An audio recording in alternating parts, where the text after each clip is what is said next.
শেখ হাসিনা ইস্যুতে এসে সমস্ত ব্যাপারটা চটকে গেল।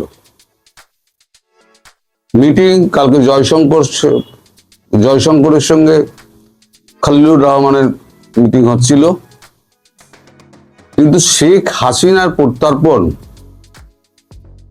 এবং হাদির খুনিদের প্রত্যর্পণ নিয়ে একটা জট পেকে গেল। এই জটটা কখন ছাড়াবে তার কোনো নিশ্চয়তা নেই।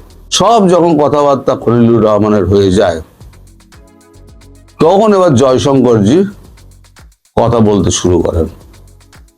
উনি প্রথমেই বলেন, শেখ হাসিনা এবং আওয়ামী লীগ প্রসঙ্গকে বাদ দিন। এই দুটো প্রসঙ্গ যে আপনারা টানছেন না, এই দুটোকে বাদ দিন।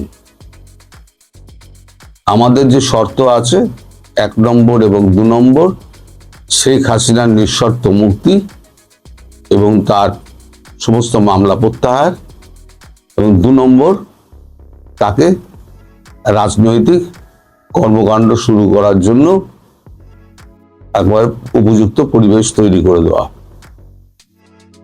এর মধ্যে আমরা আগেও আপনাদের বলেছি যে শেখ হাসিনা প্রত্যর্পণের ব্যাপারে আমাদের কোনো রকম নেই, মানে আমাদের সিদ্ধান্ত নেই। এরকম আপনাদের কাগজে কিছু কিছু জায়গায় বেরোচ্ছে যে শেখ হাসিনাকে নাকি কাতারে পাঠানো হচ্ছে। তিনি কোথাও যাচ্ছেন না, আমি নিশ্চিত করছি তিনি কোথাও যাচ্ছেন না, তিনি ভারতবর্ষেই থাকছেন। এবার শেখ হাসিনা প্রসঙ্গতে আপনি আর আসবেন না। এবার বাকি প্রসঙ্গগুলো আমি যেগুলো লিখে নিয়েছি সেগুলো আমি একটা একটা করে উত্তর দিচ্ছি। এই যে আপনারা বলছেন হাসিনার আমলে যে সমস্ত চুক্তি রয়েছে, সেই সমস্ত চুক্তিগুলো আবার পুনরূপায়ণ করা, যার সঙ্গে চুক্তি হয়েছিল তাকে আপনারা ফাঁসিতে ঝোলানোর জন্য ব্যস্ত হয়ে রয়েছেন। আপনারা যখন আপনি উপস্থিত ছিলেন, যখন এই 10 দফা চুক্তি যখন হয়, তখন মিস্টার খলিল আপনি ওখানে তখন উপস্থিত ছিলেন। আপনি কিন্তু তখন হ্যাঁ বলেছেন, আর আজকে এসে আপনি উল্টো সুর গাইছেন। যে মানুষটার জন্য এই চুক্তিগুলো হয়েছিল, সেই মানুষটাকে আপনারা ফাঁসিতে ঝোলানোর জন্য প্রত্যর্পণ চাইছেন। অথচ আবার আপনারা বলছেন যে তার আমলের সমস্ত চুক্তি রূপায়ণ করতে হবে। 2 তো 22 হয় না, 2 তো 4 হয়, 22 তো কোনোভাবে আপনি করতে পারবেন না। ফলে আপনারা যে সমস্ত অন্যায় আবদারগুলো করছেন সেগুলো একবার খতিয়ে ভাবুন।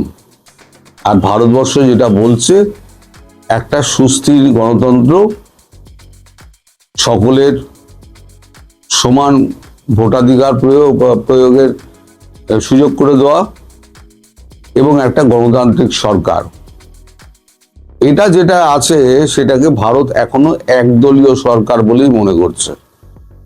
আমি আপনাদেরকে পরিষ্কার বলে দিচ্ছি, এটা একদলীয় সরকার। আমরা বলেছিলাম গণতান্ত্রিক পদ্ধতিতে সবার অংশগ্রহণে নির্বাচিত যে সরকারই আসুক, সেই সরকারের সঙ্গে আমরা কাজ করব। আপনারা কি করেছেন? আপনারা সব থেকে বড় দল আওয়ামী লীগকে আপনারা নির্বাচনে পাঠিয়ে দিয়ে, ভোটে অংশগ্রহণ না করতে দিয়ে, আপনারা নিজেদের কিছু লোকেদের মধ্যে আপনারা এটা করেছেন, নির্বাচনটা করেছেন। ফলে ভারতের চোখে এই নির্বাচনটা হচ্ছে একদলীয় নির্বাচন। এই একদলীয় নির্বাচন আমরা কখনোই বলিনি যে একদলীয় নির্বাচন আমরা মেনে নেব। ফলে এই শেখ হাসিনা প্রসঙ্গ ভুলে যান, আসাদুজ্জামান খান প্রত্যর্পণ ভুলে যান, আর ভারতের সমস্ত রকম সহযোগিতার কথা, সব রকম সহযোগিতার কথা ভুলে যান।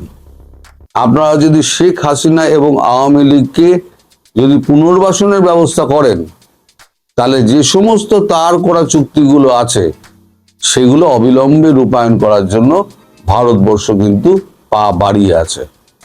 আমরা ভবিষ্যতেও কথা বলবো, আমরা আবার আলোচনা করব, কিন্তু শেখ হাসিনার প্রত্যর্পণ নিয়ে আর দ্বিতীয়বার এই কথা ভারতবর্ষ শুনতে চায় না। মিটিং শেষ। অর্থাৎ শেখ হাসিনা প্রসঙ্গ উঠতেই মিটিংয়ে একেবারে ধামাচাপা হয়ে গেল, মানে মিটিং আগে ভন্ডুল হয়ে গেল যাকে বলা যায়।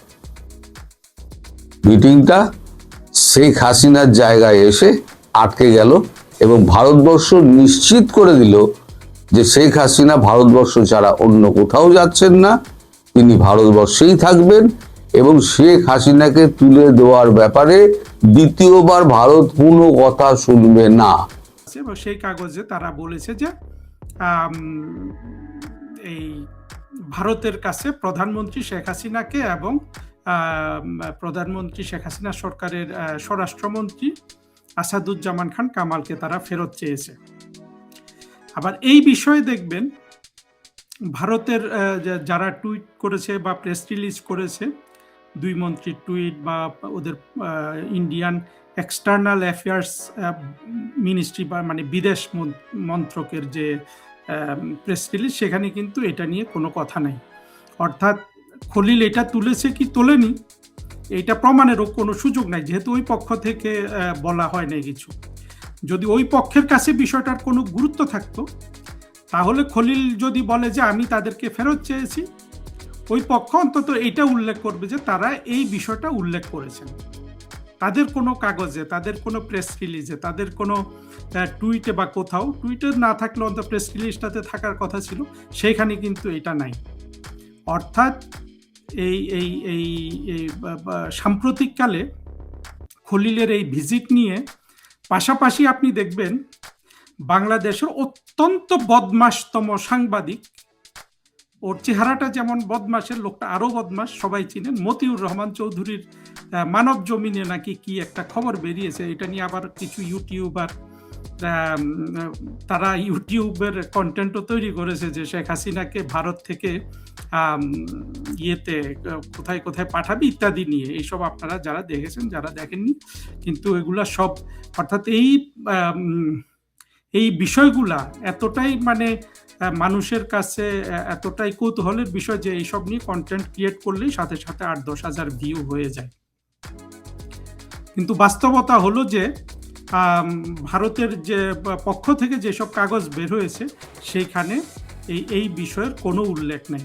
তাদের প্রেস রিলিজে বলুন বা তাদের যেটাই নোট বলুন, যেটা তারা পাবলিশ করেছে, পাবলিশ ডকুমেন্টে কিচ্ছু নাই। এখন হ্যাঁ, একটা আপনারা কেউ বলতে পারেন যে পাবলিশ ডকুমেন্টে না থাকলেও আনঅফিসিয়ালি অনেক আলোচনা হয়েছে। আনঅফিসিয়ালি হাজার আলোচনা হতে পারে, কিন্তু আনঅফিসিয়াল আলোচনাগুলোর গুরুত্ব কখন বুঝবেন জানেন? আনঅফিসিয়াল আলোচনার গুরুত্ব তখনই থাকে যখন অফিসিয়াল কাগজে দেখানো হয় যে এই ধরনের গুরুত্বপূর্ণ আলোচনা হয়েছে। অফিসিয়াল কাগজে কিন্তু ওই আনঅফিসিয়াল আলোচনা যদি হয়েও থাকে কিছু, গুরুত্বপূর্ণ কিছু নাই। অর্থাৎ পুরো ভিজিটটাকে ভারত যেভাবে গুরুত্বহীন করেছে এইটা দেখে মানে এটা এটা এটা এটা এটা খুবই তাৎপর্যপূর্ণ। ভারতের তরফ থেকে তারেক রহমান সরকারকে কিভাবে দেখে সেটাও কিন্তু এখানে একটু বোঝা গেল। আর তারেক রহমানের সরকার এই খলিল যখন ইন্ডিয়াতে, তখন তারা দুইটা জিনিস করেছে। স্পিকার শিরিন শারমিন চৌধুরীকে গ্রেপ্তার করেছে আর আওয়ামী লীগকে সংসদে তারা পাশ করে আইনত নিষিদ্ধ করেছে। তো এই ঘটনা দুইটা কাকতালীয় হোক বা না হোক, এইটা অত্যন্ত সিগনিফিক্যান্ট। কারণ হলো যে তারা এটাকে ভারত একটু কড়া দৃষ্টিতেই দেখবে ভবিষ্যতে। এই জন্য দেখবে যে এমন নয় যে ভারত আওয়ামী লীগের ফেভারে কিছু। আমি ভারত আওয়ামী লীগের ফেভারে বিপরীতে এগুলো আসলে আমি কিছু মনে করি না। আমি মনে করি ভারত তার স্বার্থ অনুযায়ী কাজ করবে। আমি আরো যেটা মনে করি, ভারত তার স্বার্থটা ভালোভাবে বুঝতে পারে না বাংলাদেশের ক্ষেত্রে। এইখানে ভারতের প্রজ্ঞার যথেষ্ট অভাব আছে। তো সেই দিকে আজকে যাচ্ছি না, এই ভিডিওটা লম্বা করতে চাই না, কথার পেছনে অনেক কথা আসে আর আমি তো কথা গুছিয়ে বলতেই পারি না। তো যেটা হলো যে এই ভিজিটটাকে এই যে তারা দুইটা কাজ করলো, দুইটা কাজই হলো যে আপনার স্বৈরতন্ত্র কায়েমের জন্য এবং রাজনৈতিক প্রতিশোধ গ্রহণের জন্য তারেক রহমানের সরকারের যে চেহারা, সেইটা ভারতের কাছে ফুটে উঠলো। এবং ভারতে যেহেতু শেখ হাসিনা অবস্থান করছেন, সেই সময়ে আওয়ামী লীগকে নিষিদ্ধ করা, এইটা আপনি যে কোনো দৃষ্টিতে দেখবেন যে এইটা কিন্তু ভারত সরকারকে এক ধরনের অপমানের বার্তা দেয়। সেইটা কিন্তু ভবিষ্যতে এই তারেক রহমানের সরকারকে ফেস করতে হবে। আর আর একটা জিনিস এখানে খুবই গুরুত্বপূর্ণ, সেটা হলো আমাদের এই রজার খলিল আর তার সাথে সাথে তারেক রহমানের পররাষ্ট্র বিষয়ক উপদেষ্টা হুমায়ুন কবিরের গমন। আমি খুব কয়েকদিন লক্ষ্য করলাম যে হুমায়ুন কবির ছাড়া, এই খলিল হুমায়ুন কবিরকে ছাড়া বড় কোনো জায়গায় যায় না।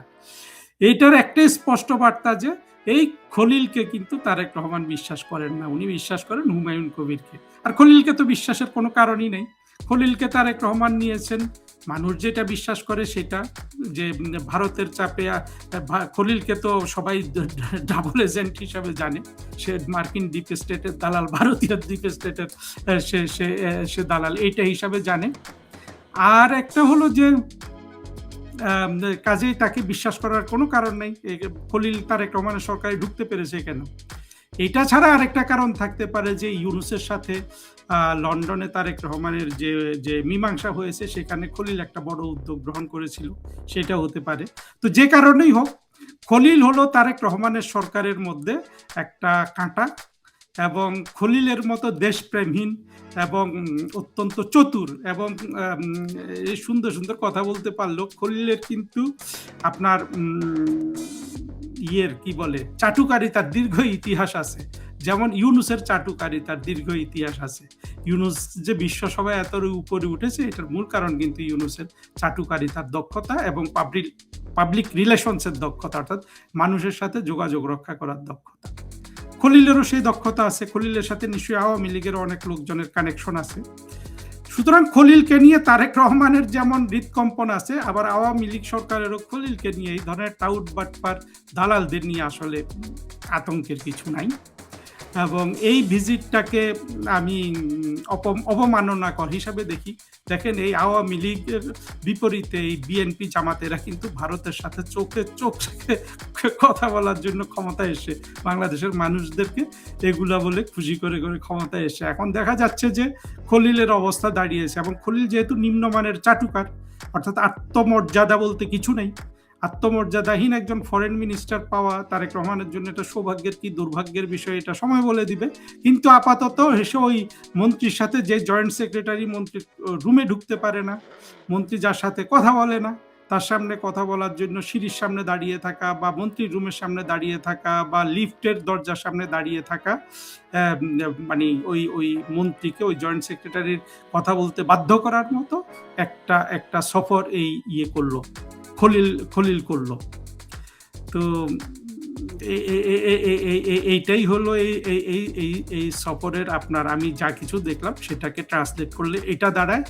এবং এটাকে বাংলাদেশের অনেক সাংবাদিক তারা অনেক ধরনের এটাকে বড় করে অনেক কিছু করেছে। আসলে অত্যন্ত গুরুত্বহীন, তাৎপর্যহীন একটা সফর হয়েছে, যেটা অফিসিয়াল সফরও না।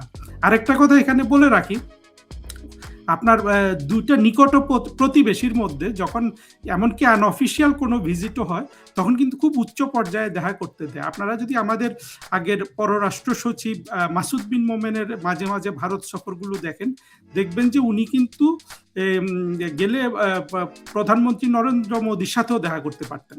এটা কার্টেসি দেওয়া হয়। এবং ভারতের পররাষ্ট্র সচিব আসলেও বাংলাদেশের প্রধানমন্ত্রী দেখা করে। এগুলো প্রতিবেশী দেশের মধ্যে হয়, দূরবর্তী দেশের মধ্যে এত হাই প্রোফাইল, মানে একজনের থেকে আরেকজনের পদবীর যে ডিফারেন্স, সেখানে হয়তো এরকম দেখা সাক্ষাৎ হয় না। খলিল পররাষ্ট্রমন্ত্রী হওয়া সত্ত্বেও কিন্তু মোদী সাহেবের সাথে দেখা করার সুযোগ পান নাই। এবং এইটা অবশ্য যেহেতু ভিজিটটা অফিসিয়ালি কেউ স্বীকার করে নাই, সেক্ষেত্রে এই কথাটার গুরুত্ব নাই, দেখা করতে পারার কথাও না। কিন্তু ভারত যেইভাবে তারেক রহমানের সরকারকে একেবারে গুরুত্ব দিচ্ছিল, চিঠি পাঠিয়ে দিয়েছিল জয়শঙ্কর সাহেবের হাতে, সেইটা আবার ধরলে মনে হয় যে খলিলের সাথে যে দেখা করলো না, তার মানে এর মধ্যেই কিছু ছন্দপতন হয়েছে আর কি। তবে আমি আশা করি ভবিষ্যতে অফিসিয়াল ভিজিট হলে, খলিল যদি অফিসিয়াল ভিজিটে ভারত যায়, তখন হয়তো নরেন্দ্র মোদী দেখা দিবেন। তবে দিবেন কি দিবেন না সেটাও আমরা আগ্রহের সাথে লক্ষ্য করতে পারি।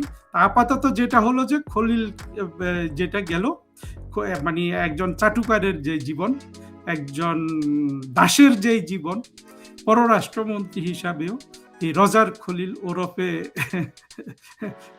রজার রহমান আর এই নামের এই ডক্টর খলিল সেই জীবনই যাপন করছে পররাষ্ট্রমন্ত্রী হিসাবে। ধন্যবাদ আপনাদের।